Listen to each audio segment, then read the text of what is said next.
ഇപ്പൊ നമ്മൾ ഇന്ന് ഡിസ്കസ് ചെയ്യാൻ പോകുന്നത് നമ്മുടെ ഫാർമസ്യൂട്ടിക്സിലെ ഫാർമസ്യൂട്ടിക്കൽ കാൽക്കുലേഷൻ എന്ന യൂണിറ്റ് ആണ്. യൂണിറ്റ് 2 ആണ്. ആ യൂണിറ്റ് 2 നമ്മൾ പാർട്ട് 1 പോർഷൻ ആയിട്ട് നോക്കുന്നത് weight and measures and imperial and metric system. അതായത് നമ്മളൊരു പേഷ്യന്റ് ഒരു മെഡിസിൻ കൊടുക്കണമെങ്കിൽ നമുക്ക് എന്ത് വേണം? അതിന്റെ ഡോസ് അറിയണം, അല്ലെങ്കിൽ അതിന്റെ ഒരു യൂണിറ്റ് അറിയണം. അത് എത്ര ഇതിൽ കൊടുക്കണം, അതായത് ഇപ്പൊ ഒരു ഇത്ര മില്ലിഗ്രാം കൊടുക്കണം, അല്ലെങ്കിൽ എത്ര ml കൊടുക്കണം. ഇങ്ങനെയുള്ള കാര്യങ്ങളൊക്കെ നമുക്ക് മനസ്സിലാവണമെങ്കിൽ നമ്മൾ ഈ ഒരു വെയിറ്റ് ആൻഡ് മെഷേഴ്സ് സിസ്റ്റത്തിനെ കുറിച്ച് മനസ്സിലാക്കണം.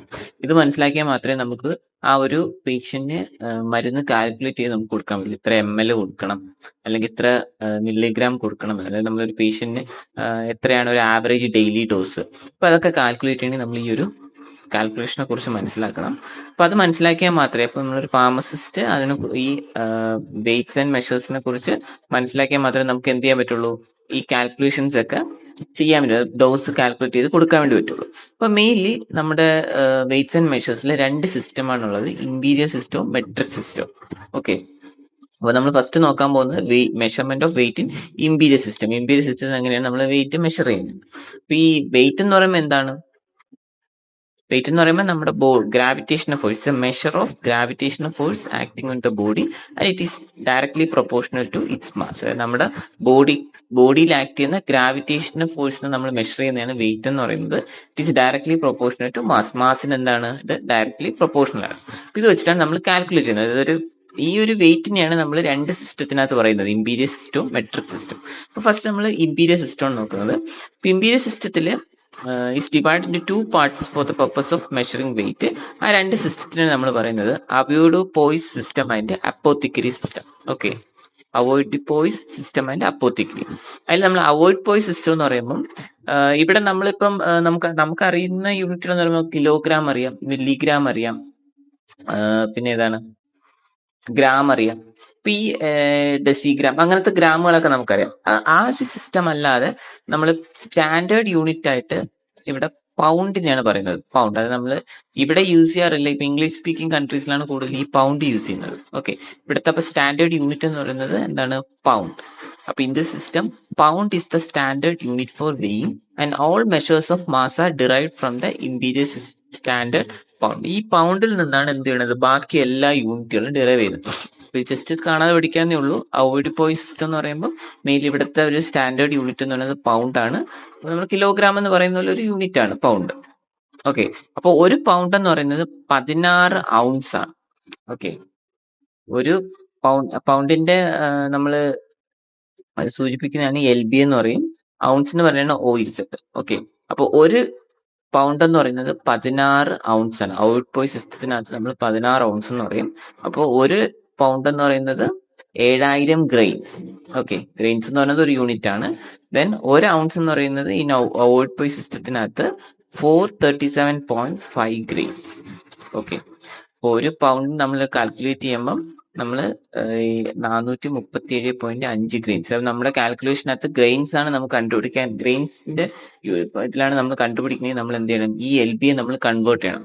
ഇപ്പൊ നമുക്ക് 2 LB ആണ് തന്നിക്കണമെങ്കിൽ എന്ത് ചെയ്യണം? 2 × 437.5 ഈക്വൽ ടു ആ കിട്ടുന്ന വാല്യൂ ആണ് എന്ത് പറയുന്നത്? അത്രയും ഗ്രെയിൻസ്. ഓക്കെ, ഇപ്പൊ 5 LB ആണെങ്കിൽ അങ്ങനെ. അതാണ് ഈ ഒരു അവോയ്ഡ്-പോയ്സ് സിസ്റ്റത്തിനകത്ത് പറയുന്നത്. ദെൻ അപ്പോത്തിക്കറി സിസ്റ്റം എന്ന് പറയുമ്പോൾ this system is also known as troy system. Okay, this system is also known as troy system and the grain is the standard weight in this system. ഇവിടെ നമ്മൾ എന്താണ് യൂസ് ചെയ്യുന്നത്? ഗ്രെയിൻ ആണ് use ചെയ്യുന്നത്. അപ്പം അവിടെ നമ്മൾ പൗണ്ട്, അപ്പൊ ഇവിടെ ഗ്രെയിൻ. അതായത് നമ്മൾ അവോയ്ഡ്-പോയ്സ് സിസ്റ്റത്തിനകത്ത് ഒരു വെയിറ്റിനെ പൗണ്ട്, ഒരു പൗണ്ട് എന്ന് പറയുന്നിടത്ത് നമ്മൾ അപ്പോത്തിക്കറി സിസ്റ്റം എന്ന് പറയുമ്പോൾ അത് എന്ത് വേണം? 437.5 ഗ്രെയിൻ എന്ന് പറയാം. ഓക്കെ, അതാണ് നമ്മൾ ഇവിടെ പറയുന്നത്. അപ്പൊ നമ്മൾ 20 ഗ്രെയിൻസ് എന്ന് പറയുന്നത് എത്രയാണ്? 1 സ്ക്രൂപ്പിൾ. 60 ഗ്രെയിൻസ് എന്ന് പറയുന്നത് 1 ട്രാക്ക്. 480 ഗ്രെയിൻസ് എന്ന് പറയുന്നത് 1 ഔൺസ് ഇൻ അപ്പോത്തിക്കറി സിസ്റ്റം. 8 റാംസ് എന്ന് പറയുന്നത് 1 ഔൺസ്. 12 ഔൺസ് എന്ന് പറയുന്നത് 1 പൗണ്ട്. 5360 ഗ്രെയിൻസ് എന്ന് പറയുന്നത് 1 പൗണ്ട് ഇൻ അപ്പോത്തിക്കറി. അപ്പോത്തിക്കറി സിസ്റ്റത്തിനകത്ത് 1 പൗണ്ട് എന്ന് പറയുന്നത് എത്രയാണ്? 5760. പക്ഷെ ഇനി അവോയ്ഡ്-പോയ്സ് സിസ്റ്റത്തിനകത്ത് 1 പൗണ്ട് എന്ന് പറയുന്നത് എത്രയാണ്? 437.5 ഗ്രെയിൻസ്. ഓക്കെ, ദെൻ 1 ഔൺസ് എന്ന് പറയുന്നത് 28 ഗ്രാം. ഇതൊക്കെ നമ്മൾ കാണാതെ പഠിക്കേണ്ടത്. ഇപ്പൊ നമുക്ക് ഒരു കാൽക്കുലേഷനകത്ത് 1 ഗ്രാം എന്നാണ് ഒരു ക്വസ്റ്റ്യൻ വന്നു കഴിഞ്ഞാൽ നമ്മളപ്പം 60 ഗ്രെയിൻസ് ആണ് നമ്മളിത് എന്താണ് മനസ്സിലാക്കി വെക്കേണ്ട കാര്യമാണ്. ഓക്കെ. അപ്പൊ 20 ഗ്രെയിൻസ് എന്താണെന്ന് പറയുമ്പോൾ ഒരു സ്ക്രൂപ്പിൾ. ഇൻ ഏത് സിസ്റ്റത്തിലാണോ അതിൽ പറയുന്നത് അതനുസരിച്ച് ഇത് മാറും. ഓക്കെ. നെക്സ്റ്റ് വരുന്ന മെഷർമെന്റ് ഓഫ് കപ്പാസിറ്റി. നമ്മൾ കപ്പാസിറ്റി എങ്ങനെ ഇംപീരിയൽസിനകത്ത് വെയ് ചെയ്യും.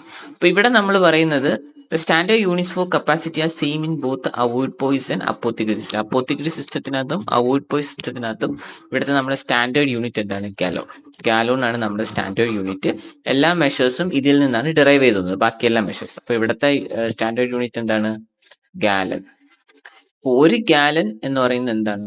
160 ഫ്ലൂയിഡ് ഔൺസ്. ഒരു ഗാലൻ എന്ന് പറയുന്നത് 160 fluid ounce. 1/4 of the gallon എന്ന് പറയുന്നത് എന്താണ്? 1 കോട്ട്. ഒരു കോട്ട് എന്ന് പറയുന്നത് എന്താണ്? 1/4 of the gallon. 1/8 of the gallon എന്ന് പറയുന്നത് എന്താണ്? 1 പൈന്റ്. 1/60 ഓഫ് ദ ഗാലൻ എന്ന് പറയുന്നത് 1 ഫ്ലൂയിഡ് ഔൺസ്. അതായത് ഇതിന്റെ 1/160, അതായത് 1 fluid ounce. 1/8 of the fluid ounce എന്ന് പറയുന്നത് എന്താണ്? 1 ഫ്ലൂയിഡ് ഡ്രാക്കം. ഓക്കെ. 1 ഗാലൻ എന്ന് പറയുന്നത് 160 ഫ്ലൂയിഡ്സ്. അതിനെ ഡിപ്പെൻഡ് ചെയ്താണ് ബാക്കിയുള്ള യൂണിറ്റ്സുകൾ. ഇപ്പൊ ഇതൊക്കെ എന്താണ്? ML പറയുന്ന യൂണിറ്റുകളാണ് നമ്മൾ ഈ കപ്പാസിറ്റിക്കകത്ത് വരുന്നത്. അപ്പൊ അതിനെ നമ്മൾ ഗാലൻ എന്ന് പറയുന്ന യൂണിറ്റ് കൊണ്ടാണ് പറയുന്നത്. അപ്പൊ ഇത് പണ്ട് കാലത്ത് യൂസ് ചെയ്യുന്ന, ഇപ്പൊ നമ്മൾ യൂസ് ചെയ്യുന്നില്ല. 1 ഗാലൻ എന്ന് പറയുമ്പോൾ ഇപ്പൊ നമ്മളൊരു ഫാർമസിസ്റ്റ് പണ്ട് പ്രിസ്ക്രൈബ് ചെയ്യുമ്പോൾ എന്തായിരിക്കും? ഇപ്പൊ ഒരു ML പകരം ചിലപ്പോൾ 1 ഫ്ലൂയിഡ് ഔൺസ് എന്നായിരിക്കും എഴുതുന്നത്. ഓക്കെ. അപ്പൊ അത് നമ്മൾ ഈ ഒരു യൂണിറ്റും അറിയാമെങ്കിലേ നമുക്ക് എന്ത് ചെയ്യാൻ പറ്റുള്ളൂ, അത് ഡിസ്പെൻസ് ചെയ്യാൻ വേണ്ടി പറ്റത്തുള്ളൂ. ഇപ്പൊ ഇതൊന്നും എഴുതാറില്ല, പണ്ട് കാലത്താണ് എഴുതിയിരുന്നത്. 1 ഗാലൻ എന്ന് പറയുന്നത് 160 ഫ്ലൂയിഡ് ഔൺസ്. 1/4 ഓഫ് ഗാലൻ എന്ന് പറയുന്നത് 1 ക്വാർട്ടർ. 1/8 ഓഫ് ദ ഗാലൻ എന്ന് പറയുന്നത് 1 പൈന്റ്. 1/60 ഓഫ് ദ ഗാലൻ എന്ന് പറയുന്നത് 1 fluid ounce. 1/8 of the fluid ounce എന്ന് പറയുന്നത് 1 fluid drachm. then 1/60 of the fluid drachm എന്ന് പറയുന്നത് 1 മിനിം. 1 ക്വാർട്ടർ എന്ന് പറയുന്നത് 40 ഫ്ലൂയിഡ് ഔൺസ്. 1 പൈന്റ് എന്ന് പറയുന്നത് 20 ഫ്ലൂയിഡ് ഔൺസ്. 1 ഫ്ലൂയിഡ് ഔൺസ് എന്ന് പറയുന്നത് 480 മിനിംസ്. 1 ഫ്ലൂയിഡ് ഡ്രാക്കം എന്ന് പറയുന്നത് 60 മിനിംസ്. ജസ്റ്റ് ഇങ്ങനെ മനസ്സിലാക്കി പഠിച്ചു വയ്ക്കാം. ഓക്കെ. കാണാപ്പാഠം പഠിച്ചാൽ ഓർമ്മ നിൽക്കത്തില്ല. ഇത് കണ്ടിന്യൂസ് ചെയ്ത് എന്ത് ചെയ്യുക, അതുകൊണ്ട് എഴുതി പിന്നെ കാൽക്കുലേഷൻ ചെയ്യുന്ന സമയത്ത് ഇത് യൂസ് ചെയ്യേണ്ടി വരും. അപ്പൊ ഇത് കാണാതെ പഠിച്ചാലേ നമുക്ക് അവിടെ യൂസ് ചെയ്യാൻ വേണ്ടി പറ്റത്തുള്ളൂ.